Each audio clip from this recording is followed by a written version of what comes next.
Now, boating can be so much fun. I absolutely love it, but it can also be very overwhelming at times. That's why in today's video, we're going to chat about 3 essential skills that I think you need to be able to nail when you're at the start of your boating journey. We're going to chat about navigating at slow speeds into structure.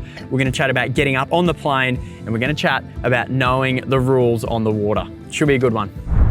So the first skill you need to nail is navigating at slow speeds, particularly around structure. The reason that is important is for 2 reasons. Number 1, on a boat, we don't have brakes. It's not like a car where you can put your foot on the brake. We only have forward, neutral, and reverse.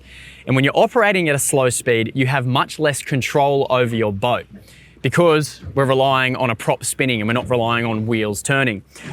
Second reason is when the boat is going at slow speeds and you have less control over it, you're much more susceptible to the waves, the wind, the current, and the elements, which means your boat is going to react to that. So you're battling both the prop, the momentum of the boat, and the conditions.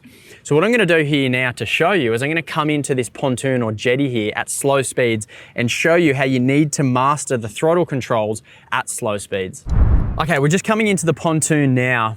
And you'll notice the whole time I'm doing this demonstration, I'm in and out of gear. And what I mean by that is going into gear nice and firmly and then pulling back into neutral and assessing the momentum of the boat. Going into reverse, pulling up the speed, back into neutral, assessing the conditions and the momentum of the boat. And this whole process, you might do that 10, 15 times, just slowly in and out of gear, just either pushing the boat forward slightly, back into neutral, and then pulling up its momentum. Now that can be a weird thing to get used to because you wouldn't tend to do that on the throttles of a car, but on a boat, that's all we've got. So you'll see I'm coming into the jetty now. I'm just about to approach it, back into neutral, and then I'm pulling up that momentum. So you've really got to get used to operating your controls regularly when you're coming in at slow speeds. Now, I mentioned before how at slow speeds, your boat is going to be significantly influenced by wind, tide, and all the elements that we deal with out here. And it's a really good point to note. So when you're coming into a bit of structure at slow speeds, put yourself in neutral just for a second and see how your boat is going to react. In this instance, I've got a northerly wind and a run out tide going in the same direction. And you can see I'm slowly drifting away from you now. So I know that I've got to account for that when I'm going in and out of throttle. If that was coming into the structure, then I would be more heavily in reverse than I would be in forward. So they're the types of considerations you've got to make before you approach. And you've just got to take a second in neutral to see how that boat's going to react. And it will change every single day. So don't think one particular scenario is going to account for every time you're on the water. Now, putting all that into practice, I'm going to approach this jetty and pick up Mr. Cameraman, who I'm looking at right now. And I'm just assess the conditions. I'm naturally going to get pushed away from that jetty, which is good. So I don't have to worry about reversing too hard. I'm back into neutral there, reverse, coming in at a very slow speed, a little bit of reverse there. And now I've come in at a safe speed and I can very easily jump out. Look how slowly that boat's come in and pick you up. And that's what it's about, being able to come in confidently, quietly, and safely and not disturb you or the other people around you.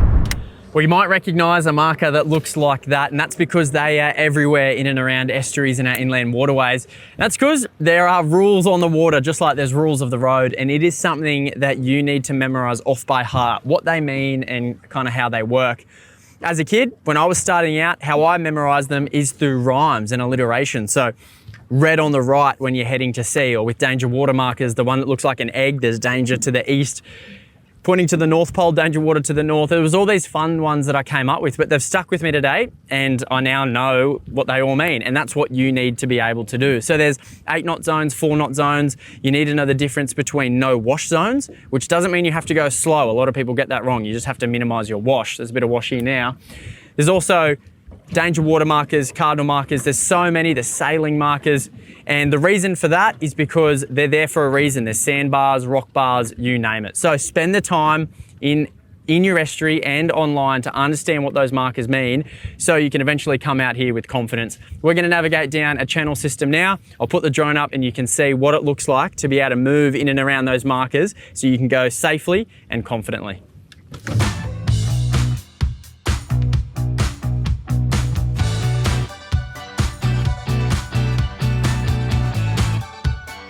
So when it comes to getting up on the plane, it's all about giving enough throttle to pop that boat out. And I'll show you what happens if you don't do that first. So I'm just in idle now and I'm gonna slowly take off. If I take off too slowly and kind of sit middle ground, in terms of the throttle, you'll see that the boat angle is just driving like this. The boat hasn't popped out of the water. It's not a smooth ride, and we're not letting that hull do what it's designed to do.